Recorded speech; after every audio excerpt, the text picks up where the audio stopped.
All of you, कैसे हैं भाई आप सभी लोग। स्वागत करता हूं आपका अभी मैथ्स यूट्यूब चैनल पर। और आज से हम करने वाले हैं बहुत ही अच्छी सीरीज का उद्घाटन। और पहला जो हम इसमें चैप्टर करेंगे वो करेंगे ट्रिग्नोमेट्री। ठीक है, ट्रिग्नोमेट्री, त्रिकोणमिति इसे हिंदी में बोलते हैं। और ट्रिग्नोमेट्री हम शुरू से लेके आपको बेसिक से लेके चलेंगे और लास्ट तक आपको बताएंगे। ठीक है, एंड तक बताएंगे। एंड इसमें लास्ट में आपसे आरआरबी में जितने भी क्वेश्चन आए हुए हैं, एनटीपीसी सीबीटी 1 में जितने भी क्वेश्चन ट्रिग्नोमेट्री से पूछे गए हैं वो सारे भी कराऊंगा। तो आज मैं पहले बेसिक की क्लास रख लेता हूं, प्लस में 10 क्वेश्चन आपको कराने के रख लेता हूं। जो ये 10 क्वेश्चन वही जो आपके एनटीपीसी सीबीटी में पीछे गए हैं। ठीक है, तो चैप्टर वाइज करने का हमने निर्णय ले लिया था, ये मैंने आपको पिछली वीडियो में मैंने बता दिया था। ठीक है, तो चैप्टर वाइज करेंगे। एनटीपीसी की सीबीटी 2 की तैयारी करेंगे और सीबीटी 1 के प्रीवियस ईयर सारे करेंगे चैप्टर वाइज में। ठीक है, तो सबसे पहला चैप्टर मैंने उठा लिया है ट्रिग्नोमेट्री, त्रिकोणमिति। बात क्लियर होगी। तो अब आपको क्या करना है, अब आपको कुछ नहीं करना, साथ साथ चलना है और सब्सक्राइब चैनल को जरूर करना है और शेयर, ज्यादा से ज्यादा शेयर करना। ठीक है, सबको बता दो कि chapter wise RRB NTPC CBDT के जो वीडियोस हैं वो आनी स्टार्ट हो गई हैं। आप यहां से तैयारी चैप्टर वाइज की कर सकते हैं। और मेरा सिंपल सा फॉर्मूला है, पहले बेसिक के बारे में जानेंगे, फिर सारे जितने भी मेथड्स हो सकते हैं वो जानेंगे और फिर लास्ट में आपके क्वेश्चन स्टार्ट करेंगे। ठीक है, समझ गए बात को, नहीं समझे? ठीक है, तो चलिए वीडियो को शुरू करते हैं और ट्रिग्नोमेट्री चैप्टर को शुरू करते हैं। और ट्रिग्नोमेट्री कहाँ से आती है, ठीक है, कहाँ से ये उत्पन्न हुई, ठीक है, और बेसिकली ट्रिगो होती क्या है, क्या क्या उसके बेसिक फॉर्मूले होते हैं, वो सारी चीजें डिस्कस कर लेंगे छोटी सी 20-25 मिनट में। और आपके 10 क्वेश्चन भी इसी वीडियो में आपको करा दूंगा प्रीवियस ईयर के जो सीबीटी 1 में पूछे गए हैं। ठीक है, और चलिए आगे वीडियो को शुरू करते हैं। ट्रिग्नोमेट्री, ठीक है, ट्रिग्नोमेट्री का जो बेसिक आपका कंसेप्ट है वो कहाँ से स्टार्ट होता है, वो आपका स्टार्ट होता है राइट एंगल ट्राइंगल से। कहाँ से स्टार्ट होता है? Right angle triangle. ठीक है, राइट एंगल ट्राइंगल से बेसिकली ज्योमेट्री के बाद ट्रिग्नोमेट्री का जो इंट्रो होता है। और राइट एंगल ट्राइंगल से ही ट्रिग्नोमेट्री आई है। ठीक है, राइट एंगल ट्राइंगल से कैसे आई है सारी जानकारी आपको हम देते रहेंगे धीरे धीरे। ठीक है, सबसे पहले आप जानते हैं राइट एंगल ट्राइंगल वो ट्राइंगल होता है जिसका एक कोण 90 डिग्री का होता है। जैसे मैंने ये आपके सामने एक ट्राइंगल बनाया है, ये मैं ए इसको नेम दे देता हूँ, इसको बी, इसको सी नाम दे देता हूँ। ये एक राइट एंगल ट्राइंगल है, इसमें एक कोण 90 डिग्री का है। बात समझ में आ गई? ठीक है, 90 डिग्री के जो सामने होती है ये होती है हाइपोटेन्यूज। ठीक है, हाइपोटेन्यूज, समझ रहे हैं? हाइपोटेन्यूज होती है। ठीक है, 90 डिग्री ये जो लाइन होती है ये आपकी परपेंडिकुलर कहलाती है, परपेंडिकुलर। और इसके जो बच गया वो आपका बेस कहलाता है। ठीक है, ठीक है, ये परपेंडिकुलर, ये बेस, ये हाइपोटेन्यूस। इस एंगल के रिस्पेक्ट में, इस एंगल के रिस्पेक्ट में बहुत बच्चों को यहाँ डाउट होता है, इस एंगल के रिस्पेक्ट में मान लो ये एंगल मैं थीटा मान लेता हूँ। ठीक है, ये मैंने एंगल थीटा मान लिया। इस एंगल के रिस्पेक्ट में ये परपेंडिकुलर है, ये बेस है। हाइपोटेन्यूस कभी भी चेंज नहीं होता है। हाइपोटेन्यूस सबसे बड़ी साइड, जो राइट एंगल ट्राइंगल की सबसे बड़ी साइड जो होती है वो हाइपोटेन्यूस की होती है। इसमें कोई भी एंगल के रिस्पेक्ट में कभी भी चेंज नहीं आएगा। बट थीटा अगर ये है और अगर आप ये इस एंगल की बात करने लगेंगे, अगर मैं ये एक्स डिग्री बना दूं तो अब चेंज आ जाएगा। ये परपेंडिकुलर नहीं रहेगा, ये बेस नहीं रहेगा, इसका परपेंडिकुलर ये बनेगा और इसका बेस जो है वो ये बनेगा। ठीक है, वो आगे हम बातचीत करेंगे क्या क्या चेंजेस आते हैं। पहले मैं बताता हूँ आपको ट्रिग्नोमेट्री का कहाँ से स्टार्ट होती है। ठीक है, तो मैंने बता दिया ये परपेंडिकुलर, पी से डोनेट कर देता हूँ, ये बेस, ये हाइपोटेन्यूस। ठीक है, अच्छा जी, अब क्या हुआ, अब कुछ क्या आए, रेशियोज आए। क्या आए? रेशियोज आए। ठीक है, कुछ रेशियोज आते हैं। ठीक है, और इन रेशियोज को हम कहते हैं trigonometric ratio. Basically trigonometric ratio से हमें सारा काम होता है, सारा काम ट्रिग्नोमेट्रिक रेशियो से ही स्टार्ट होता है। जो आप जानते हैं ना, साइन, कॉस, टेन, आपका कॉसेक, सेक और आपका कॉट, ये सारे आए। ये जो है वो ट्रिग्नोमेट्रिक रेशियोज हैं। ठीक है, ये रेशियोज हैं, इनकी रेशियो, ये रेशियो की वैल्यू आती है इनसे। ठीक है, ये ट्रिग्नोमेट्रिक रेशियो है। ठीक है, और इनके साथ आप जब देखते हैं कि यहाँ कभी थीटा लगा हुआ होता है, कभी यहाँ पर ऐसे लिखा हुआ होता है साइन ए। ठीक है, कभी साइन बी लगा हुआ होता है, कभी साइन सी। तो कई बच्चों को यही समझ में नहीं आता, जो बेसिक वाले बच्चे होते हैं, जो बेचारे 10वीं के बाद मैथ नहीं पढ़ते हैं और 10वीं भी उन्होंने ढंग से मैथ नहीं पढ़ी होती है, उन्हें बेचारों को ये पता नहीं होता ये है क्या। वो सोचते हैं ये बस ऐसे लिखा जाता है और बस यही होता है। नहीं जी, ये लिखा नहीं जाता, जो भी इसके सामने ये है, ये एक एंगल होता है। एंगल अगर इस ट्राइंगल के रिस्पेक्ट में देखोगे तो अगर मैं यहाँ पे लिखता हूँ साइन थीटा, तो इस एंगल के रिस्पेक्ट में बात हो रही है, ठीक है। ये थीटा है, इसके एंगल के रिस्पेक्ट में। साइन ए है तो इस एंगल, अगर ये ए है तो ये वाला एंगल के रिस्पेक्ट में बात हो रही है, ठीक है। ये एंगल होता है, और बिना एंगल के ये ट्रिग्नोमेट्रिक रेशियो अधूरे हैं, इनका कोई भी मीनिंग नहीं है। ये यूजलेस हो जाएंगे जब तक इनके सामने एंगल नहीं होगा, ये बिल्कुल भी यूजलेस रहेंगे, ठीक है। बात समझ में आ गई। तो ये सारे हैं ट्रिग्नोमेट्रिक रेशियोज। अब मैं इनको मिटा देता हूं।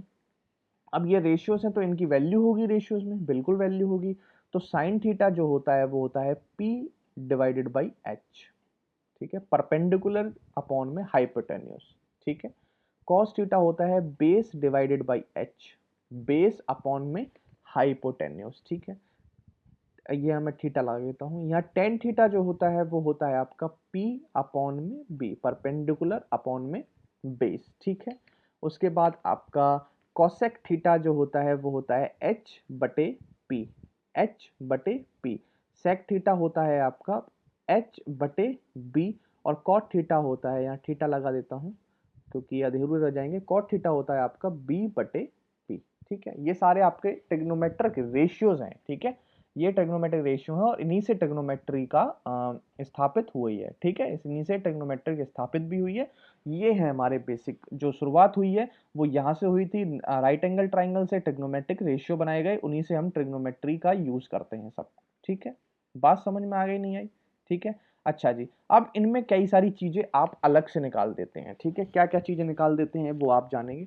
देखो साइन थीटा होता है परपेंडिकुलर अपॉन में हाइपोटेन्यूस, ठीक है। और आपने देखा P बटा एच, और इसका उल्टा करूं तो आता है H बटा P। तो मतलब साइन थीटा और कोसेक थीटा आपस में रेसिप्रोकल है। क्या है? साइन थीटा और कोसेक थीटा आपस में क्या है? रेसिप्रोकल है। मतलब इनको मैं ऐसे लिख सकता हूं, कोसेक थीटा, ठीक है। ऐसा ही सारा काम हो रहा है कॉस थीटा और सेक थीटा के साथ, ठीक है, 1 अपॉन सेक थीटा, ठीक है। और यही काम हो रहा है आपका टेन थीटा और कॉट थीटा के साथ, ठीक है, कॉट थीटा के साथ। मतलब ये 6 है, बट 3 का ऑपोजिट 3 है, ठीक है। तो 3 दूनी 6 हो रहे हैं। 3 तो आपके यूनिक है और उन तीनों का उल्टा है, तो ये 3 अलग से आते हैं। तो टेन थीटा बराबर हो गया 1 अपॉन कॉट थीटा, ठीक है। बात समझ गए। अच्छा, कई बच्चे नहीं जान पाते हैं, कई फॉर्मूले रट नहीं पाते, उन्हें समझ में नहीं आता। कई बच्चों के लिए ये समझ में पॉसिबल नहीं होता, जो बच्चे बहुत पहले छोड़ देते हैं, कि कई जगह बोला जाता है कि sine theta into cosec theta जो होता है वो 1 होता है, और ये यहाँ से कहाँ से आता है? वो यहाँ से आता है। जब ये साइन थीटा के साथ कॉसेक थीटा मल्टीप्लाई हो जाता है तो यहाँ से 1 वैल्यू आ जाती है। सेम चीज आपकी होती है कॉस थीटा इंटू में सेक थीटा बराबर में 1, और सेम चीज यहाँ से होती है आपकी टेन थीटा इंटू में कॉट थीटा बराबर 1, ठीक है। ये आपके रिलेशन है, बहुत ही बेसिक, ठीक है। हर बच्चा जानता होगा इनको। नहीं जानते हैं तो बिल्कुल आपको जानना चाहिए, ठीक है। और ये चीजें कहाँ हैं? ये एनसीईआरटी में आप देख सकते हैं। 10th की एनसीईआरटी उठाएंगे, वहां पर 8वां चैप्टर जो है, 8 चैप्टर, वो है इंट्रोडक्शन ऑफ ज्योमेट्री। वहां पर ये सारी चीजें आपको मिलेंगी फर्स्ट एक्सरसाइज के अंदर।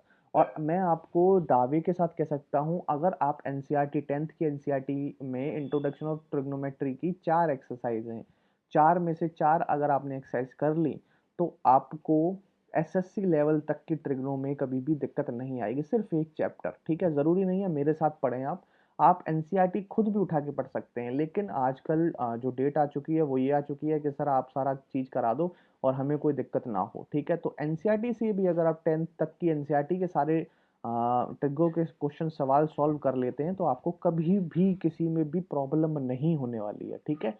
तो वही चीज मैं यहाँ पर आपको कराने भी वाला हूँ। मेन मेन चीजें मैं सारी यहीं पर आपको करा दूंगा, आप बिल्कुल भी टेंशन ना लीजिए, ठीक है।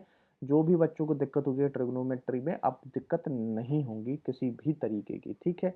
अब कई बच्चों को ये दिक्कत रहती है कि टेन थीटा जो होता है वो हम बताते हैं साइन थीटा अपॉन में कॉस थीटा। बहुत बेसिक सी चीज लेके चल रहा हूँ, बहुत बच्चों को पता होगा, बट जाहिर सी बात है आगे चल के आपको बहुत नई नई चीजें भी मैं आपको दिखाऊंगा, ठीक है। टेन थीटा होता है sine theta upon cos theta.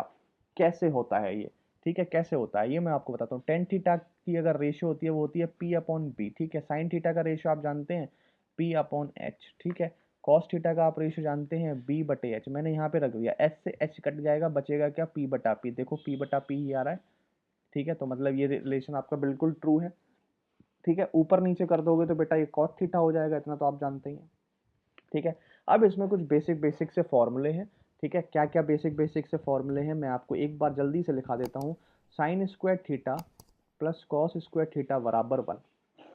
ठीक है, पहला। दूसरा है आपका सेक स्क्वायर थीटा माइनस में टेन स्क्वायर थीटा बराबर 1। ठीक है, तीसरा है आपका cosec square theta minus cot square theta बराबर में 1। समझ रहे हैं नहीं समझ रहे हैं? ठीक है, ये सारे फॉर्मूले हैं। ठीक है, बहुत ही आसान से फॉर्मूले हैं और ये सारे फॉर्मूले आपको दिए गए हैं 10th की एनसीईआरटी में। ठीक है, इनका यूज़ बहुत होता है, मैक्सिमम यूज़ इन लोगों का होता है। ठीक है, मैक्सिमम यूज़। समझ रहे हैं बात को? आगे बहुत सारे फॉर्मूले भी हैं, धीरे धीरे हम उनकी भी डिस्कस करेंगे। ठीक है, अच्छा जी, अब ये देखो, ये एक टेबल है। ठीक है, ये एक टेबल है और ये टेबल आपके टिप्स पर होनी चाहिए। ठीक है, अगर ये टेबल आपके टिप्स पे नहीं है तो आपको बहुत दिक्कत आने वाली है टीसीएस के एग्जाम में। जब भी आप ट्रिग्नोमेट्री आ रही होगी और आप चले जाएंगे बिना पढ़े, तो अगर ये टेबल आपको नहीं आती तो आपको इतनी दिक्कत महसूस होगी कि आप पूछिए मत। ठीक है, तो अगर ये आपको टीसीएस वाले पेपर में बैठना है और उसमें ट्रिगो जिसमें आनी है, तो आपको ये टेबल तो ऑन टिप्स होनी चाहिए। बिल्कुल भी एक सेकंड का भी गैप नहीं होना चाहिए, सोचने तक भी, मतलब सोचना भी नहीं है, तुरंत ऑन द स्पॉट आपको पता होना चाहिए ये किसकी वैल्यू है। ठीक है, अब कई बच्चों को डाउट होता है कि ये क्या है सर, और ये क्या है, ये क्या है और ये क्या है, ये क्या है, ये क्या है, ये क्या है, ये क्या है। मतलब एक चीज़ आपकी डिग्री में दे रखी है जो तो हम बचपन में पढ़ते ही आ रहे हैं, लेकिन ये चीज़ें पाई में क्यों चेंज हो जाती हैं, पाई क्या है। ठीक है, तो एक चीज़ होती है बेटा कि एंगल जो है वो दो यूनिट में नापा जाता है, एक होता है रेडियन और एक होता है आपका एंगल, मतलब डिग्री, सॉरी, एक होता है डिग्री। एंगल को दो आप उसमें चीज़ें नाप सकते हैं, मेजर कर सकते हैं, एक रेडियन में एक डिग्री में। ठीक है, डिग्री तो हम बचपन से पढ़ते हुए आ रहे हैं, 30 डिग्री का एंगल बना दो, 40 डिग्री का, 45 डिग्री का एंगल बना दो। रेडियन रेडियन जो है वो हम 11th में ही पढ़ते हैं। ठीक है, 10th के बाद हम 11th में पढ़ते हैं रेडियन। उससे पहले हमें कोई भी डिग्री की रेडियन की जानकारी नहीं होती है। तो रेडियन में कुछ भी नहीं होता, जो वैल्यू आपकी डिग्री में होती है, जैसे 30 डिग्री है, 60 डिग्री है, उस डिग्री को अगर जब आप रेडियन में चेंज करते हैं तो उसे आप पाई बाई 180 से डिवाइड कर देते हैं और रेडियन का साइन होता है इस तरीके का सी। क्या भाई, जब भी डिग्री को आपको रेडियन में चेंज करना होता है तो पाई बाई 180 का मल्टीप्लाई करना होता है, तो ये आपकी वैल्यू जो हो गई, अब ये रेडियन में कन्वर्ट हो चुकी है। 30 से काटोगे 6 18, वैल्यू आ जाती है पाई बाई 6 और ये होती है रेडियन में, डिग्री नहीं रेडियन होती है ये वैल्यू।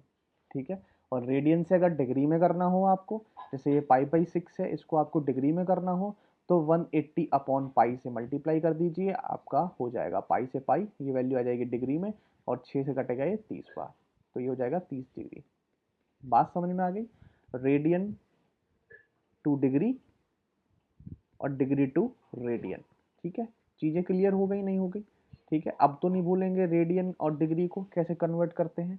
ठीक है, अच्छा, अब ये टेबल आपकी बहुत इंपॉर्टेंट हो जाती है, इस टेबल को आपको याद रखना है, बहुत ही ज़्यादा महत्वपूर्ण टेबल है। अब कई बच्चे इस टेबल को रटने की कोशिश करते हैं, ठीक है, कई बच्चे इसे समझ लेते हैं, तो आपको कुछ नहीं समझना। साइन थीटा की हमेशा वैल्यू, और भी आपको इस टेबल के बारे में भी थोड़ी जानकारी दे देता हूँ, थोड़ा टाइम ज़्यादा लग जाएगा। ठीक है, माइंड मत करना, लेकिन आपको चीज़ें बेसिक से समझ में आ जाएंगी, ये बात की गारंटी है। देखो, साइन थीटा की जो वैल्यू है, ठीक है, साइन थीटा की वैल्यू हमेशा इंक्रीज करेगी, हमेशा पॉजिटिव की तरफ इंक्रीज करेगी। ठीक है, इंक्रीज करेगी। ठीक है, देखो वैल्यू देखो, जीरो, जीरो के बाद जाती है 1/2, फिर होती है √2/2, फिर होती है √3/2, फिर होती है 1। हमेशा वैल्यू साइन थीटा की देखो इंक्रीज कर रही है, लेकिन on the other hand cos theta हमेशा डिक्रीज कर रहा है। देखो 1 से √3/2, फिर √2/2, फिर 1/2, फिर 0। ठीक है, कॉस थीटा हमेशा नेगेटिव होता है, मतलब डिक्रीज करता है, वैल्यू उसकी डिक्रीज करती है जैसे जैसे एंगल बढ़ता है। एंगल बढ़ने पे कॉस थीटा डिक्रीज कर रहा होता है और एंगल बढ़ने पे साइन थीटा इंक्रीज कर रहा होता है, बेसिक सी बात है। ठीक है, बात समझ में आ गई? और दोनों की वैल्यू 45 डिग्री पे या पाई बाई 4 डिग्री पर दोनों की वैल्यू बराबर बराबर आ जाती है, कॉस थीटा भी और आपका साइन थीटा भी, दोनों बराबर हो जाते हैं 45 और पाई बाई 4 पे। ठीक है, पाई बाई 4 रेडियन में, 45 आपका डिग्री में, दोनों बराबर हो जाते हैं। बात समझ गए ना? चीज़ें समझ गए? ठीक है, टेन थीटा भी आपका साइन थीटा की तरह ही होता है, इंक्रीज करता रहता है। ठीक है, और कोसेक ये आपका है कोसेक थीटा, COES, ठीक है, cosec theta, sec theta, cot theta, ठीक है। तो आप इसको याद रख लो, ये वाली वैल्यू याद रख लो, एक ये वाली वैल्यू याद रख लेंगे ना तो इसको बनाना आप सीख जाएंगे। कुछ नहीं करना, जैसे ये इधर से इधर गए हो, फिर यहाँ से ऐसे बैक चले जाओ, देखो 1 यहाँ पे आ गया, देखो 0 यहाँ से शुरू करो, 0, फिर ये 1/2, फिर √2/2, फिर 3/2 और ये 1, समझ गए। इन दोनों को डिवाइड दे दोगे तो टेन थीटा आ जाएगा, इन दोनों को डिवाइड दे दोगे टेन थीटा आ जाएगा, ठीक है। टेन थीटा का उल्टा कर दोगे आपका कॉट थीटा आ जाएगा, ठीक है। इनका उल्टा कर दोगे आपकी वैल्यू आ जाएगी, सेक साइन का उल्टा कर दोगे आपकी कोसेक की वैल्यू आ जाएगी। तो ये बस बनाने का तरीका है, लेकिन याद तो आपको ऑन द स्पॉट जो मैं बता रहा हूँ इससे आपका काम चलेगा नहीं, आपको ऑन द स्पॉट याद रखनी पड़ेंगी ये वैल्यूज, ठीक है। तो जितनी जल्दी आप याद कर लेंगे उतनी जल्दी आपका जो काम है वो बहुत ज़्यादा आसान हो जाएगा, ठीक है। बात समझ गए। एक चीज़ और मैं आपको बता देता हूँ, बहुत दिक्कत बच्चों को ये भी होती है, ठीक है। कैसे दिक्कत होती है, कुछ फॉर्मूलेज और लिख लेते हैं। एक होता है आपका साइन 90 माइनस थीटा, ये आपका चेंज होता है कॉस थीटा में, ठीक है। एक होता है आपका कॉस 90 माइनस थीटा, ये आपका चेंज हो जाता है आपका साइन थीटा में, ठीक है, साइन थीटा में, ठीक है। ये साइन चेंज होते रहते हैं, ठीक है। टेन 90 माइनस थीटा ये आपका कॉट थीटा में चेंज होता है, ठीक है। और एक बेसिक सी चीज़ अगर मैं आपको बता दूं, और भी चीज़ें हैं यहाँ पे, और बेसिक से अगर मैं चेंज बता दूं, जब भी एक आपको वो और बता देते हैं, ग्राफ बता देते हैं, जिससे आपको बहुत सारी चीज़ें जानकारी आ जाएगी, उस ग्राफ में सारी चीज़ें मैं बता दूंगा आपको, ठीक है। ये कोई भी ग्राफ मैं बना रहा हूँ, ठीक है, ये मैंने ग्राफ बना दिया, ठीक है। ये 0 है, ठीक है, ये यहाँ पर एक्स एक्सिस हो गया, ये वाई एक्सिस हो गया, ये नेगेटिव एक्स एक्सिस हो गया और ये नेगेटिव वाई एक्सिस हो गया। बात समझ गए। ये आपका फर्स्ट क्वाड्रेंट हो गया, ये सेकंड क्वाड्रेंट हो गया, ये थर्ड क्वाड्रेंट हो गया और ये फोर्थ क्वाड्रेंट हो गया, ठीक है। बात समझ में आ गई। अब यहाँ से अगर आप स्टार्ट करेंगे तो 0 से 90 डिग्री का एंगल इसमें आता है, ठीक है। तो थीटा जो है वो इसमें 0 से और 90 डिग्री के बीच का रहता है, ठीक है, 0 और 90 डिग्री के बीच का रहता है, ठीक है। इस एरिया में कोई भी ट्रिग्नोमेट्रिक रेशियो होंगे वो सारे पॉजिटिव होंगे, ऑल पॉजिटिव, ठीक है, ऑल पॉजिटिव। ये भी बहुत इंपॉर्टेंट होता है ग्राफ, ठीक है, ऑल पॉजिटिव होते हैं।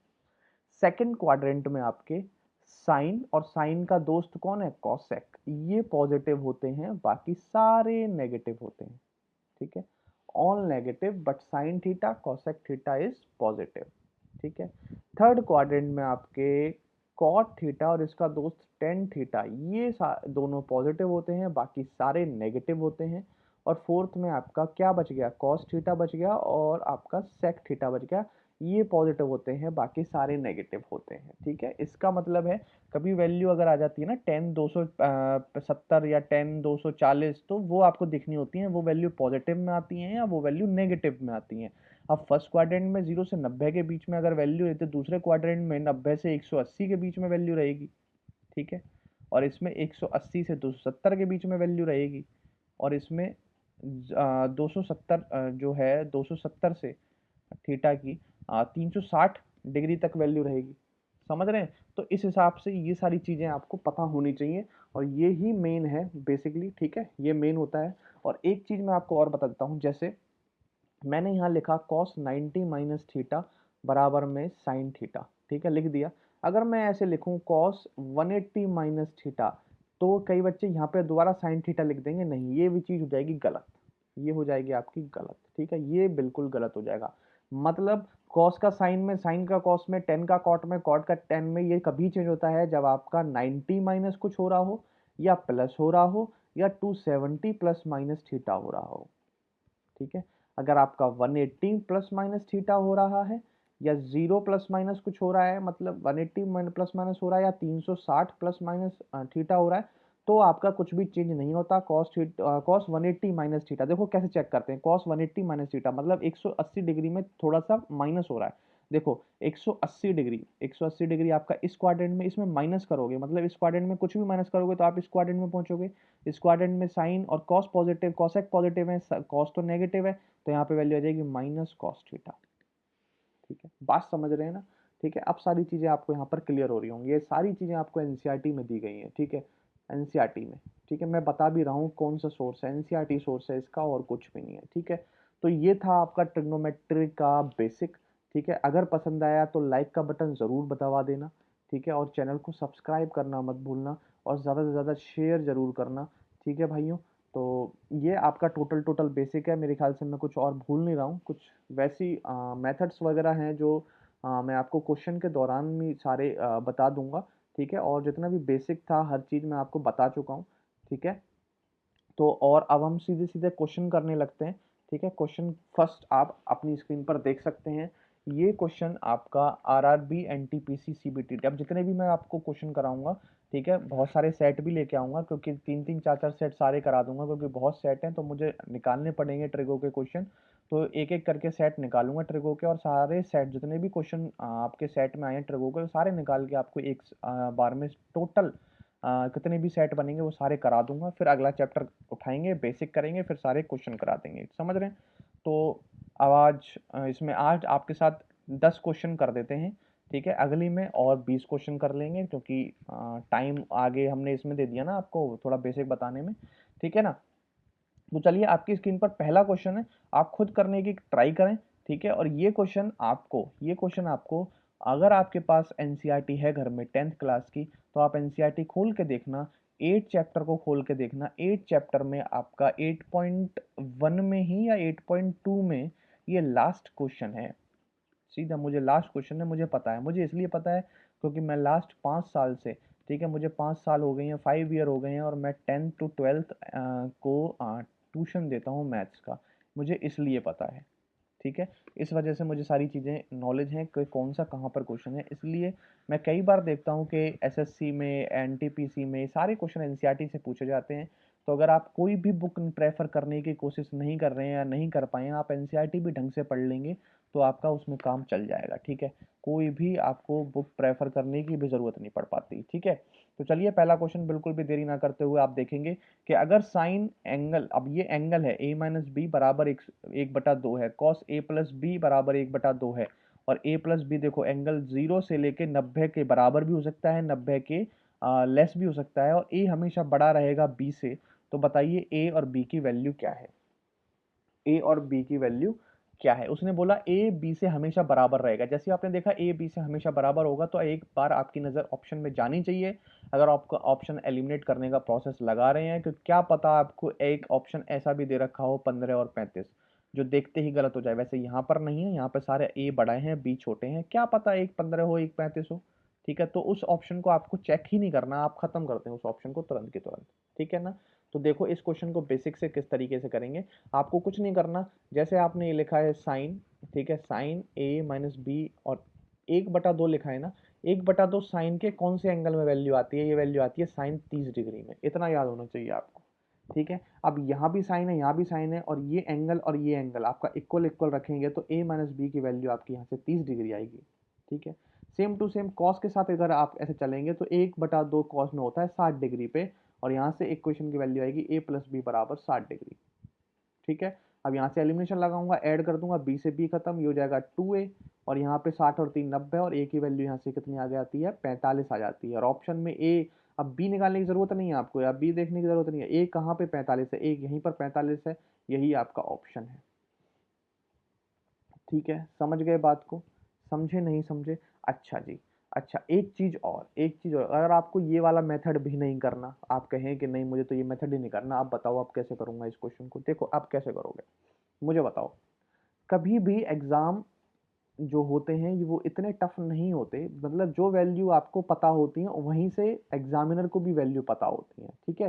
सिंपल सी वैल्यू वहीं से आ सकती है, जैसे यहाँ 1/2 है, 1/2 है, कोई भी रूट में वैल्यू नहीं है, कोई भी ऐसी वैल्यू नहीं जो आप समझ नहीं पा रहे हैं। तो ऐसी वैल्यू तभी पॉसिबल है जब आपको वैल्यू पता है। मतलब आपको, मैं अगर आपको ये दिखाऊं कि यहाँ पर देखो, यहाँ पर 30 45 60 और 90, इन्हीं की वैल्यू इस तरीके से दिख रही है, जो आपको थोड़ी रियल वैल्यू टाइप दिख रही है ना। तो यहाँ पर आप यहाँ पर अंदाजा लगा सकते थे कि ऐसी वैल्यू जो है वो ऐसी होने वाली हैं जो हमें पता है, ठीक है। देखो अगर 35 और 15 है, और 35 15 अगर मैं यहाँ रख दूं, तो वैल्यू जो हो जाती है वो सिर्फ आ रही है 20, और साइन 20 डिग्री की आप वैल्यू जानते ही नहीं है, ठीक है। साइन 20 डिग्री की आप वैल्यू जानते ही नहीं है, तो ये ऑप्शन तो बिल्कुल भी पॉसिबल नहीं है, समझ रहे हैं। ऐसे देखो 40 और 35 75 डिग्री, साइन 75 की वैल्यू आप जानते हैं क्या, ठीक है, जानते हैं, बिल्कुल भी नहीं जानते हैं। तो 1/2 तो वैल्यू हो ही नहीं सकती, 1/2 जो जानते हैं ना साइन, तो आप 30 पे बनता है, तो ये ऑप्शन भी ट्रू नहीं है। 20 और 25 क्या होता है 45, जोड़ोगे तो क्या आता है 45, और cos 45 आप जानते हो 1/2 तो होता नहीं है, ये भी ऑप्शन नहीं बचा, यही बचा, यही राइट आंसर है अगर कुछ भी नहीं करना तो। ठीक है ना, समझ गए। अगला क्वेश्चन करूँ, बिल्कुल समझ में आ गया होगा। दूसरा क्वेश्चन देखो, ये आपका सेकंड क्वेश्चन है।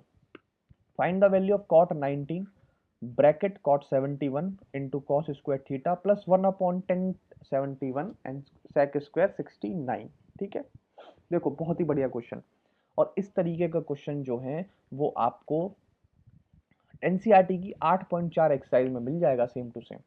ठीक है, सेम टू सेम इसी तरीके का। ठीक है, तो देखो इस क्वेश्चन को कैसे करोगे। cot 19, सबसे पहले जो हम कर सकते हैं वो करेंगे। मुझे ये रेसिप्रोकल दिख रहा है, मैं इनको ऊपर लेके जाऊंगा, फिर सोचूंगा क्या कर सकता हूँ।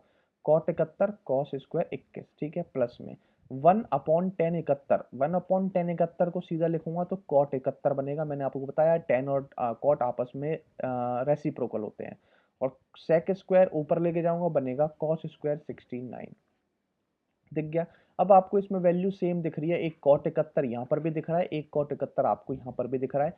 तो cot 19 और इनटू में cot 71 अगर मैं आपका वो ले लूँ, कॉमन निकाल लूँ, तो अंदर बच जाएगा cos square 21 plus cos square 69।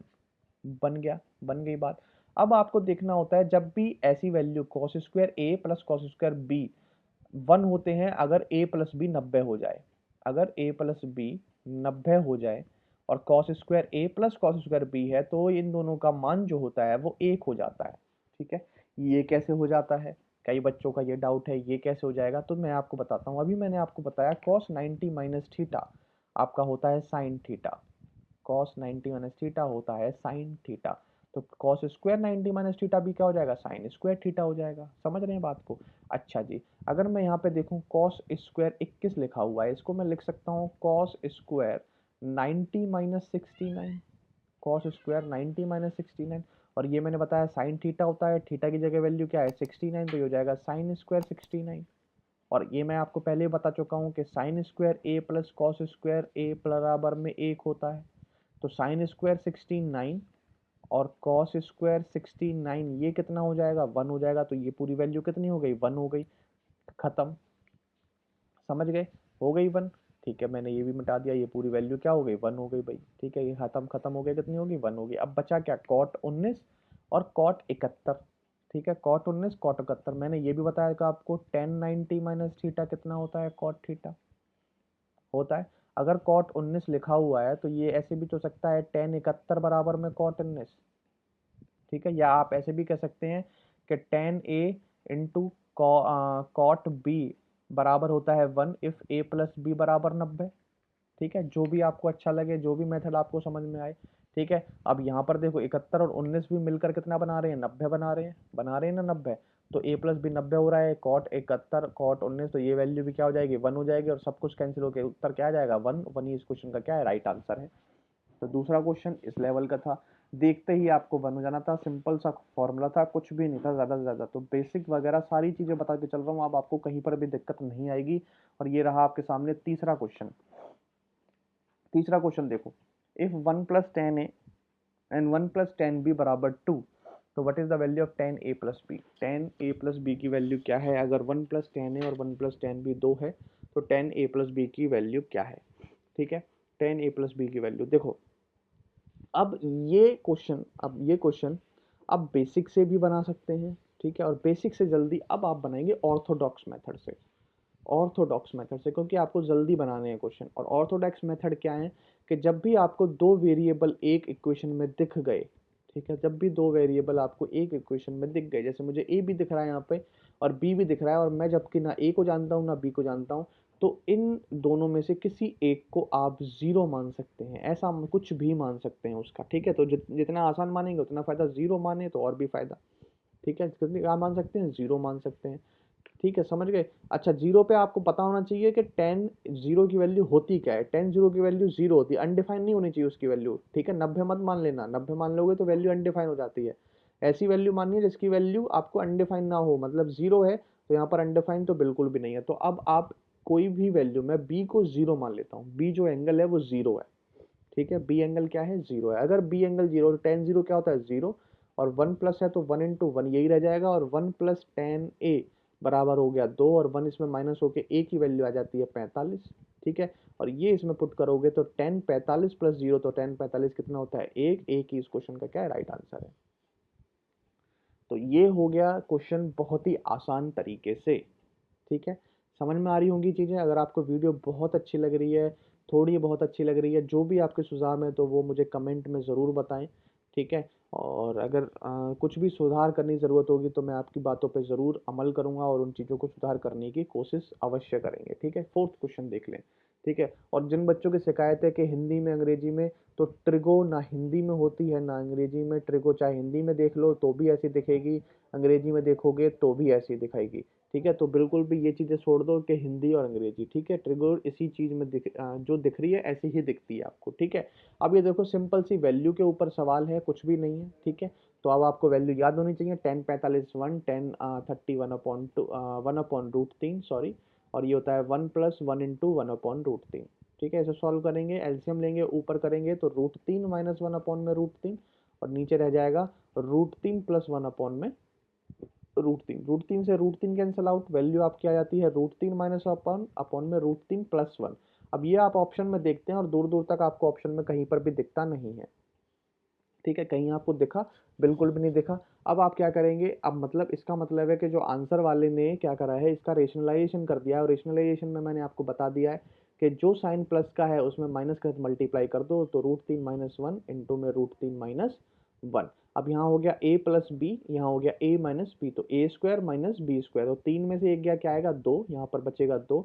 और यहाँ पर हो जाएगा √3 माइनस 1 का स्क्वायर, क्या हो जाएगा √3 माइनस 1 का स्क्वायर। अब इसका स्क्वायर खोलोगे तो देखो कैसे खोलोगे, ए स्क्वायर मतलब √3 का स्क्वायर, प्लस में बी स्क्वायर मतलब 1 का स्क्वायर, माइनस में 2 इंटू √3, ठीक है। तो ये वैल्यू हो जाएगी 3 प्लस 1 माइनस में 2 √3, 3 और 1 कितना हो जाएगा भैया आपका 4 हो जाएगा, 4 माइनस 2 अपॉन में √3 अपॉन 2। अब 2 यहाँ से भी बाहर आ जाएगा, 2 यहाँ से भी बाहर आ जाएगा, तो 2 बाहर लेगोगे तो वैल्यू हो जाएगी 2 माइनस में √3 और अपॉन में 2, 2 से 2 कैंसिल आउट, वैल्यू क्या बची 2 माइनस √3।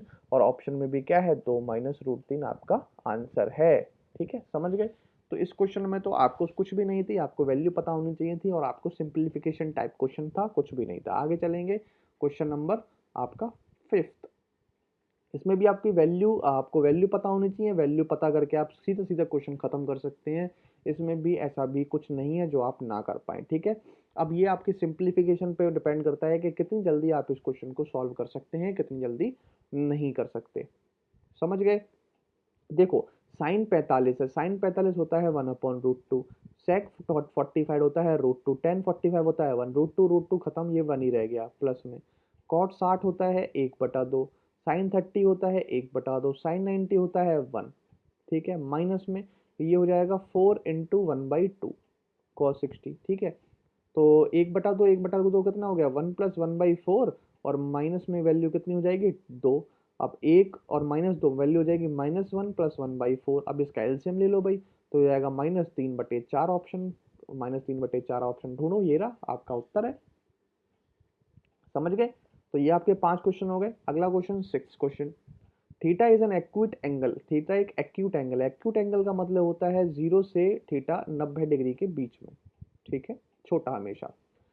एक्यूट एंगल और साइन थीटा कॉस थीटा के बराबर है। मैं आपको पहले ही बता चुका हूं कि साइन थीटा कॉस थीटा कब बराबर होते हैं, जब थीटा की वैल्यू कितनी होती है 45 होती है। कितनी होती है, देखो जो मैंने बेसिक बताया उन सारी चीजों पे क्वेश्चन आ रहा है नहीं आ रहा है, कहीं ना कहीं क्वेश्चन वहीं बन रहा है, ठीक है। थीटा क्या होता है 45 होता है, 45 पे यहाँ पे वैल्यू पुट करके उत्तर निकाल लो। कॉट 45 होता है 1, तो 2 इंटू 1 2 हो जाएगा। और साइन स्क्वायर थीटा 1/√2, 1/√2 का स्क्वायर क्या होगा 1/2, और माइनस में 1, 2 में से एक गया 1, 1 प्लस 1/2 कितना हो जाएगा 1 और 1.5 का आपको हो जाएगा 1.5, 3/2, ठीक है। अगला क्वेश्चन करेंगे 7वां क्वेश्चन, ठीक है। 7वां क्वेश्चन बहुत ही बढ़िया क्वेश्चन है, कुछ भी नहीं है इस क्वेश्चन में। देखो साइन 25 कॉस 25, कॉस 25 साइन 35, ठीक है। साइन 25 और कॉस 35, कॉस 25 और साइन 35, ये एक सिंपल सा फॉर्मूला होता है। किसका फॉर्मूला होता है वो मैं आपको बताता हूँ। ये फॉर्मूला होता है आपका साइन ए प्लस बी का। साइन ए प्लस बी का सिंपल सा फॉर्मूला होता है, ये आप लिख लेना कि ये फॉर्मूला होता है sign A cos B plus cos A sine B, ये फॉर्मूला होता है आपका। समझ गए। तो ये लिखा हुआ है इस फॉर्म में, देखो ये क्वेश्चन इस फॉर्म में लिखा हुआ है, तो इसमें इसमें आप इसको कन्वर्ट कर सकते हैं। तो साइन ए 35 प्लस 25 में आप इसको कन्वर्ट कर सकते हैं। 35 और 25 कितने हो जाएंगे आपका 60, और साइन 60 होता है √3/2, यही आपका उत्तर है। ठीक है, समझ गए। तो ये फॉर्मूले की लिस्ट जो है वो मैं आपको अगली क्लास में प्रोवाइड करा दूंगा, अगर आप कहते हैं तो। नहीं तो नेट पे बहुत सारी फॉर्मूले की लिस्ट अवेलेबल है, उसमें सारे फॉर्मूले लिखे होते हैं। अगर आप कहेंगे तो मैं अगली क्लास में आपको प्रोवाइड करा दूंगा। ठीक है। अच्छा जी, ये आ गया 8वां क्वेश्चन। 8वां क्वेश्चन जो है वो है आपका हाइट एंड डिस्टेंस का क्वेश्चन। ठीक है, हाइट एंड डिस्टेंस का क्वेश्चन। और ये क्वेश्चन मैं आपको बाद में कराऊंगा। ठीक है, अगली क्लास में जब मैं इसका थोड़ा सा बेसिक बता दूंगा तो मैं इस क्वेश्चन को जरूर ले लूंगा वहां पे। ठीक है, तो इस क्वेश्चन को अभी लीव करते हैं, आगे चलते हैं। आगे देखो 9वां क्वेश्चन है, cot 3 theta and cot 6 theta अगर 1 की वैल्यू है तो tan 15 थीटा बता दो।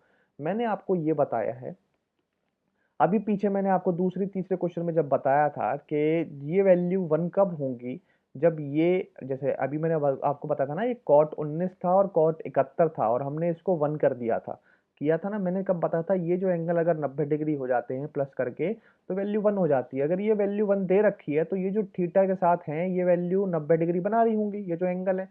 तो 3 थीटा प्लस 6 थीटा ये 90 डिग्री एंगल बना रहे होंगे। ये कहना है मेरा, समझ गए ना, इतनी सी बात मैं कहना चाहता हूँ। 6 और 3 क्या होते हैं, 9 थीटा, और ये किसके बराबर है, 90 के बराबर, मतलब थीटा किसके बराबर है, 10 के बराबर। थीटा 10 के बराबर है तो tan 150 आ गया यहाँ पर, क्या आ गया, tan 150, tan 150 डिग्री। ठीक है, ये आ गया 150 डिग्री। अब आपको 150 डिग्री वैल्यू की तो पता नहीं है, ठीक है, अब आप इसको कन्वर्ट करना पड़ेगा। अब 150 को आप या तो ये कर सकते हैं tan 90 प्लस 60, ठीक है, या आप ऐसे कर सकते हैं tan 180 माइनस 30। ये आपके ऊपर है कि आप ऐसे जाना चाहेंगे ऐसे जाना चाहेंगे, दोनों तरफ से आंसर बराबर बराबर आएगा। ठीक है, अगर 180 माइनस 30 करते हैं या 90 प्लस 60 भी करते हैं तो मैंने आपको बताया कि 10 पॉजिटिव आएगा या नेगेटिव, कौन से क्वाड्रेंट में 10 लाई करेगा।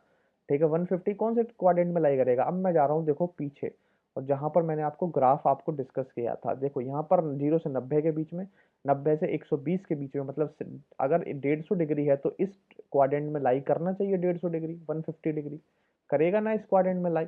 ठीक है, अब इस क्वाड्रेंट में सिर्फ साइन थीटा और कॉसेक थीटा पॉजिटिव होते हैं, आपका टेन थीटा होता है नेगेटिव। तो उत्तर हमेशा क्या आने वाला है, कहाँ गया ये वाला क्वेश्चन, ये वाला क्वेश्चन उत्तर हमेशा इसमें क्या आएगा, नेगेटिव आएगा। क्या आएगा भाई, नेगेटिव आएगा। tan 150 हमेशा नेगेटिव आने वाला है। 0 उत्तर पॉसिबल नहीं, 3√3 उत्तर पॉसिबल नहीं, दो ऑप्शन आपके कट गए। अब नेगेटिव में या तो -√3 आएगा या 1/-√3 आएगा। अब मैंने आपको बोला tan 180 से जाओगे, मैं दोनों तरफ करके बताता हूँ आपको। अगर tan आप 180 माइनस 30 से जाओगे, मैंने आपको बताया है 180 में भी कभी वैल्यू जो है ट्रिग्नोमेट्री की चेंज नहीं करेगी, मतलब 180 माइनस थीटा है तो हमेशा tan थीटा आएगा और माइनस साइन लगेगा। ठीक है, क्योंकि वो नेगेटिव है, तो -tan थीटा माइनस tan 30, और tan 30 की वैल्यू आप जानते हैं क्या होता है, 1/√3, तो वैल्यू जाएगी -1/√3। ठीक है, अब कई बच्चे सोच रहे होंगे नहीं मुझे तो यहाँ से जाना है, यहाँ से चलते हैं भाई। ये हो जाएगा tan 90 प्लस 60। ठीक है, पहली बात तो दूसरे क्वाड्रेंट में tan नेगेटिव होता है, नेगेटिव साइन तो आएगा आएगा। tan 90 प्लस माइनस थीटा कुछ भी हो सकता है, तो मैं चेंज करता हूँ cot थीटा में, तो cot 60। ठीक है, और cot 60 की भी वैल्यू क्या होती है, -1/√3। तो यहाँ से वैल्यू क्या आ गई, -1/√3। अब चीजें आपको यहाँ से क्लियर हो रही होंगी, जो मैंने आपको पीछे बेसिक बताया यहाँ से चीजें क्लियर हो रही होंगी। ठीक है, अब चीजें समझ में आ रही होंगी आपको, समझ गए। चलें भाई आगे अगला क्वेश्चन करते हैं, क्वेश्चन नंबर 10। और क्वेश्चन नंबर 10 मैं आपको होमवर्क देता हूँ, ये आपका काम है। इतने क्वेश्चन कराए, इतना बेसिक बताया, अब ये आप बताएं कि इस क्वेश्चन को कैसे करेंगे। ठीक है, और अगली क्लास में इसी क्वेश्चन से स्टार्ट करेंगे, समझ गए। तो आज की क्लास को यहीं पर ख़त्म करते हैं। ठीक है, बहुत बढ़िया क्लास रही है ये वाली, और प्लीज़ ज़्यादा से ज़्यादा सब्सक्राइब करें चैनल को। ठीक है, और जैसे विश्वास आपने मुझे DFCCL में जताया था और उसी तरीके के क्वेश्चन भी आए जो मैंने कराए थे, तो इसमें भी विश्वास जताइए और सबको बताइए, शेयर करिए ज़्यादा से ज़्यादा चैनल को, और बताइए कि इसी तरीके से अगर आप पढ़ेंगे तो आप CBT 2 को क्रॉस ज़रूर कर देंगे। ठीक है, तो इसी उत्साह उमंग के साथ आपसे गुड बाय चाहता हूँ, और thank you, have a nice day, जय हिंद।